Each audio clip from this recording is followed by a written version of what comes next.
سلام دوست خوبم. تا حالا شده حس کنی پاهات زود خسته میشن؟ یا موقع ورزش حس کنی قدرت عضلاتت کمه؟ خب شاید مشکل از کمبود یه سری مواد معدنی مهم تو بدنت باشه. توی این ویدیو قراره با هم بررسی کنیم که چه مواد معدنی برای تقویت عضلات پا لازم داریم و اونا توی چه غذاهایی پیدا میشن. پس تا آخر ویدیو با من همراه باش. ضعف پا یخمشکلیه که خیلی از ماها ممکنه تجربهش کنیم، اما جالبه بدونید که گاهی اوقات دلیلش کمبود یه سری ویتامین های خیلی مهم در بدنمونه. این ویتامین ها نقش کلیدی تو عمل کرده عضلات، اعصاب و گردش خون داره. حالا بریم ببینیم کمبود کدوم ویتامین ها باعث این مشکل میشه.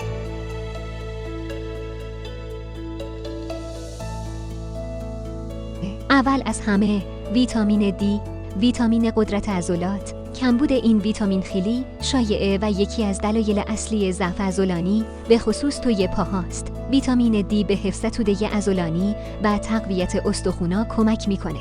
برای تامینش ماهی‌های چرب بخورید، زرد تخم، مرغ رو فراموش نکنید و سعی کنید لبنیات غنی شده مصرف کنید.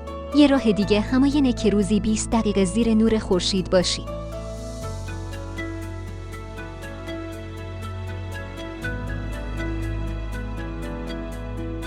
ویتامین B12 هم خیلی مهمه، چون از اعصاب پا محافظت میکنه. کمبودش میتونه باعث خواب رفتگی، گزگز، بی‌حسی و ضعف پاها بشه.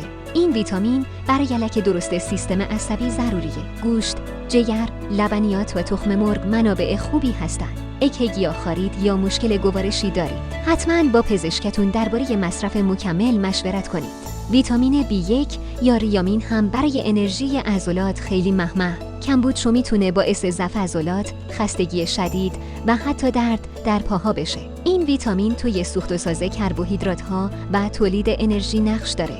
برنج قهوه‌ای، جوانه گندم، نون سبوسدار و حبوبات رو توی رژیم غذاییتون بگنجونید.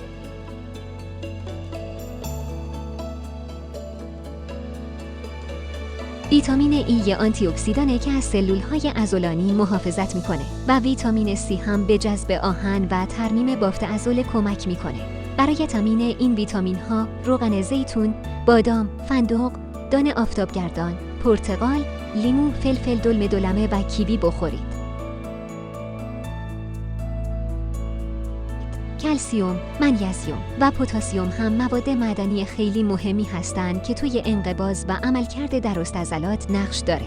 کمبودشون میتونه به گرفتگی و ضعف عضلات پا منجر بشه. شیر، ماست، کلم، بروکلی، موز، مغزها، غلات کامل، سیب زمینی و گوجه فرنگی منابع خوبی برای این مواد معدنی هستند. خب دیدیم که ویتامین های دیگ، B12، B1، ای و سی به همراه مواد معدنی مثل کلسیم و نیم نقش حیاتی تو حفظ قدرت عضلات و اعصاب داره. برای جلوگیری از ضعف پا، یک رژیم غذایی متعادل داشته باشید، نور خورشید رو فراموش نکنید و اگه لازم بود با مشورت پزشک مکمل مصرف کنید. اگه هم ضعف پاتون با علائمی مثل بی‌حسی، گزگز، اختلال در راه رفتن یا خستگی مفرط همراه بود، حتما به پزشک مراجعه کنید. امیدوارم این ویدیو براتون مفید بوده باشه.